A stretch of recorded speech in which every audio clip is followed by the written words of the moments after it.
हिंदी के इस YouTube channel में आप सभी का स्वागत है। मैं डॉक्टर संजू सदा नीरा आप लोगों के साथ लगातार इस प्लेटफॉर्म पे जुड़ी हुई हूँ।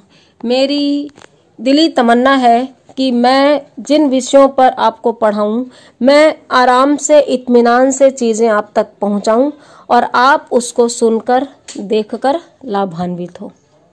आज का हमारा टॉपिक है भारतीय नाटकों की उत्पत्ति। बीए पार्ट सेकंड के सेकंड पेपर के अलावा लगभग सभी कॉम्पिटिटिव एग्जाम्स, प्रतियोगी परीक्षाएं जो हिंदी से संबंधित हैं, उसमें ये टॉपिक काम आएगा। तो हम स्टार्ट करते हैं। नाटक की कैसे उत्पत्ति हुई, इसके विषय में दो दृष्टिकोण हैं। एक तो भारतीय दृष्टिकोण और दूसरा पाश्चात्य दृष्टिकोण। तो हम पहले भारतीय दृष्टिकोण की बात नहीं करके पाश्चात्य दृष्टिकोण की बात करेंगे। यूनान में नाटकों की उत्पत्ति मेपोल नामक उत्सव में होने वाले नृत्य से हुई। पश्चिम के विद्वान यूरोप के सर्व प्राचीन नाटकों के देश यूनान में नाटकों की उत्पत्ति मेपोल नामक उत्सव में होने वाले नृत्य से मानते हैं और उनका कथन है कि भारतीय नाटकों की उत्पत्ति भी उसी प्रकार इंद्रध्वज नामक महोत्सव से माननी चाहिए। डॉक्टर रिजवे वीर पूजा से नाटकों का प्रारंभ मानते हैं। उनका कथन है कि यूनानी ट्रेजेडी का मूल वीर पूजा है। वीरों के शव सुरक्षित रखे जाते थे और प्रतिवर्ष उनकी स्मृति तथा सम्मान में उनकी जीवन घटनाओं का अनुसरण किया जाता था। डॉक्टर रिजवे ने इसी सिद्धांत का प्रयोग भारतीय नाटकों पर करना चाहा और उन्होंने वीर पूजा की ओर इंगित करते हुए कृष्ण लीला, राम लीला आदि को नाटक के मूल में माना है, भारतीय नाटकों के मूल में माना है। डॉक्टर कीथ ऋतु परिवर्तन को नाटकों का मूल मानते हैं। इस विषय में उनकी एक विचित्र धारणा थी। वे ऋतु परिवर्तनों से नाटकों की उत्पत्ति मानते थे। इसका कारण ये था कि विश्व के प्रत्येक देश में ऋतु परिवर्तन के समय समाज में सामूहिक नृत्य, गीत आदि का आयोजन होता है और उनके विचार से यही नृत्य, गीत आदि नाटकों के जनक है। प्रसिद्ध विद्वान पिशल ने कठपुतलियों से नाटक का प्रारंभ माना है। परिणाम स्वरूप उन्होंने दो शब्द उद्धृत किए, सूत्राधार और स्थापक। कठपुतलियां सूत्रों से नचाई जाती थी और उनके पीछे पर्दे से एक व्यक्ति उनका सूत्र संचालन करता था। कठपुतलियों को यथास्थान रखने वाला स्थापक कहलाता था। गुणाढ्य की वृहत कथा, राजशेखर की बाल रामायण तथा महाभारत का इसके प्रमाण स्वरूप नाम लिया जाता है।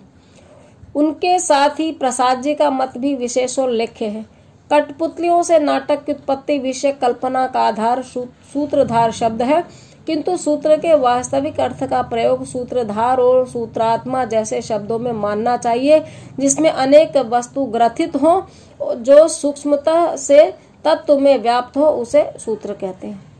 डॉक्टर ल्यूडर्थ छाया नाटकों से भारतीय नाटकों की उत्पत्ति मानते हैं और प्रमाण स्वरूप दूतांगद नामक एक संस्कृत छाया नाटक का नाम लेते हैं। डॉक्टर गोविंद त्रिगुणायत ने उन सभी नाटकीय उत्पत्ति के मतों की समीक्षा करते हुए लिखा है कि नाटकों का जन्म ऋग्वैदिक काल में ही हो चला था।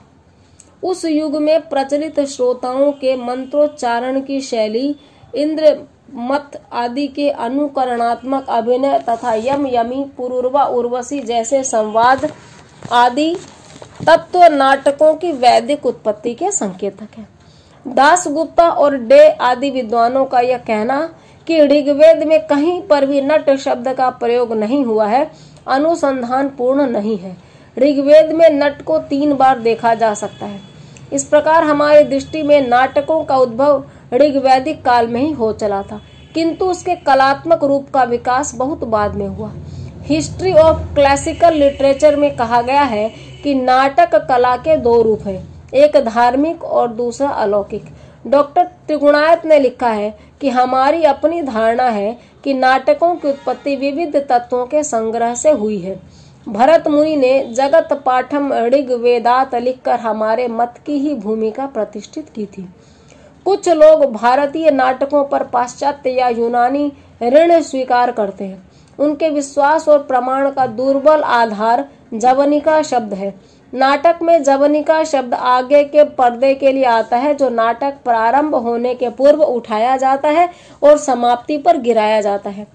भारतीय नाटकों पर यूनानी नाटकों का ऋण स्वीकार करना हास्यास्पद तो है ही, साथ ही ऐतिहासिक ज्ञान का अभाव भी स्पष्ट करता है।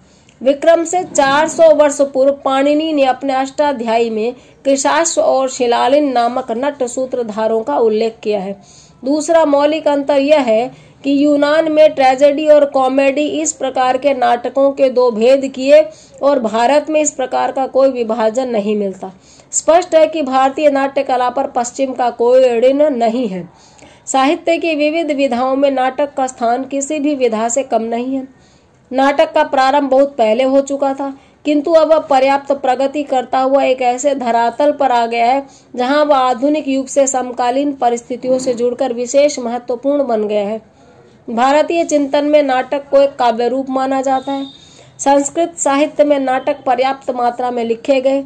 जो भी नाटक संस्कृत में उपलब्ध होते हैं उनमें रमणीयता, अर्थ, गौरव और नाटकीय तत्वों का पूर्ण विनियोग दिखलाई देता है। ऐसा प्रतीत होता है कि संस्कृत के विद्वान नाटक को सर्वाधिक रमणीय काव्य रूप मानते थे।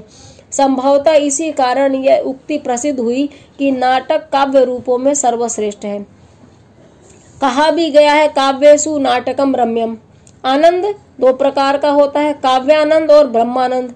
यह आनंद कविता से भी मिलता है और नाटक से भी मिलता है, फिर भी दोनों से प्राप्त होने वाले आनंद में अंतर है।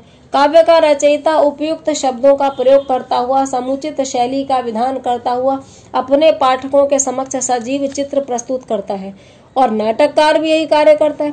फिर भी नाटककार जिस सजीवता से दृश्य और प्रसंग को दर्शक और पाठक के समक्ष उपस्थित कर देता है, उस ढंग से काव्यकार नहीं कर पाता है। इसका कारण यह भी है कि काव्य श्रव्य होता है और नाटक दृश्य।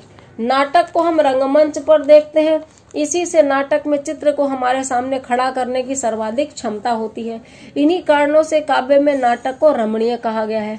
नाटक के संदर्भ में आचार्य भरत ने भी कहा है कि वह दर्शकों और पाठकों का दुख दूर करता है और आनंद की सृष्टि करता है। नाटक को पंचम वेद भी कहा गया है। नाटक का भावानुकीर्तन लोक और कृतानुकरण पर आधारित है। भारतीय साहित्य में भावों को प्रधानता मिली है। पाश्चात्य विचारक अरस्तु ने भी अच्छे नाटक को काव्य का प्रतिरूप माना है। भरत मुनि ने नाटक में आनंद एवं विश्रामदायी तत्व को भी महत्व प्रदान किया है। भरत मुनि का नाटक धर्म, अर्थ, काम को जो साधन और दुर्विनीत लोगों को भी बुद्धि की व्यवस्थित करने वाला, नपुंसक, भीरू और कायरों को बल प्रदान करने वाला तथा शूरों का उत्साहवर्धन करने वाला बताया है। देखिए, यहाँ पर बहुत सी चीजों से तो मैं असहमत हूँ। बहुत से सामान्य लोगों को धर्म, भीरू या शारीरिक रूप से कमजोर जो माना गया है साहित्य में या पुराने साहित्य में, मैं उससे इत्तेफाक नहीं रखती। विलासियों के लिए विलास देने वाला उन्होंने माना है। दुखार्त लोगों के चित्त को स्थिरता और शांति देने वाला भी भरत मुनि ने नाटक को माना है। उपयुक्त जितने भी प्रकार से महत्व उन्होंने बताया है नाटक के, वो केवल भावुक को ही नहीं, वो इसमें एक तरह से नाटककार को भी शामिल करते हैं इसमें। संभवतः इसीलिए नाटक को वेदानाम पंचम वेदम कहा। तस्मात् ऋषिजा परम पंचम सार्ववर्णिकम। नाटक, महाकाव्य और उपन्यास तीनों ही काव्य रस के साथ जनता की कटु औषधि को ग्राह्य बनाने के साधन रहे हैं, किंतु तीनों का अपना अपना महत्व है। गद्य की विधाओं में नाटक और उपन्यास एक दूसरे के निकट पड़ते हैं। इसी निकटता के कारण नाटक और उपन्यास का संबंध जोड़ा गया है। ऐसा लगता है कि नाटक को रमणीयता प्रदान करने वाले तत्व उपन्यास में नहीं होते। जिन आधारों पर नाटक को सर्वाधिक रमणीय कहा गया है, उनमें से कुछ हम यहाँ पे देख सकते हैं। देखिए, नाटक से उपन्यास कम रमणीय नहीं होता है, लेकिन दृश्य काव्य होने के अपने फायदे हैं। अगर दृश्य काव्य की अपनी चुनौतियां हैं तो जनता तक पहुंचने के फायदे भी हैं। एक तो यह है कि नाटक दृश्य काव्य है, उसमें जो कुछ वर्णित होता है उसे रंगमंच पर दिखलाया जाता है। इससे वह दर्शकों से अथवा सामाजिकों से सीधा जुड़ जाता है। सीधे जुड़ने की यह प्रक्रिया अन्य काव्य रूपों में नहीं मिलती है। वास्तव में यह एक अतिरिक्त विशिष्टता है जो नाटक को सभी काव्य रूपों से अधिक रमणीयता प्रदान करती है। दूसरा है, काव्य रूपों में नाटक इसलिए भी आकर्षण का केंद्र रहता है कि वह रंगमंच पर एक निश्चित अवधि और निश्चित योजना के अनुसार पूरा हो जाता है।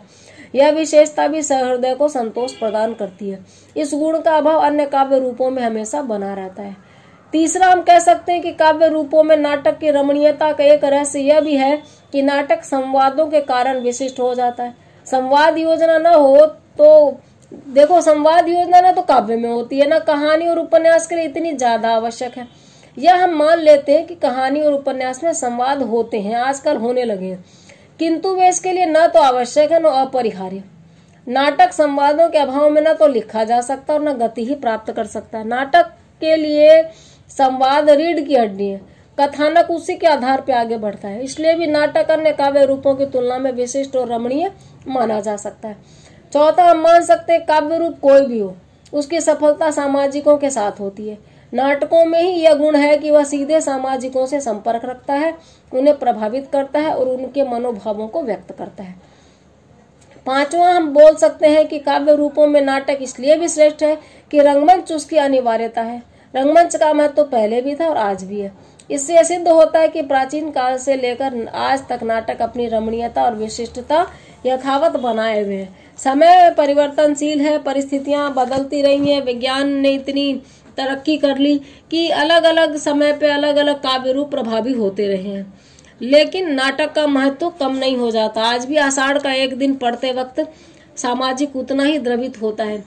ढेर सारे ऐसे नाटक हैं जिनको पढ़ते वक्त हमें किसी भी अन्य कलाकृति से अधिक आनंदोपलब्धि होती है।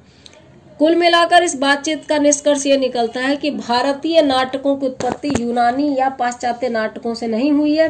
भारतीय नाटकों का उद्गम भारतीय ग्रंथों में ही है, पुराणों में है, ऋग्वेद में है, और जितनी भी प्रकार की रचनाएं हमारे यहाँ लिखी गई उनमें से कहानी और एकांकी को छोड़ दें तो लगभग सभी विधाएं भारत में मूल उत्स पाती हैं।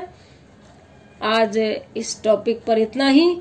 मैं उम्मीद करती हूँ कि यह जो बातचीत है वह आप लोगों के लिए उपयोगी रही होगी।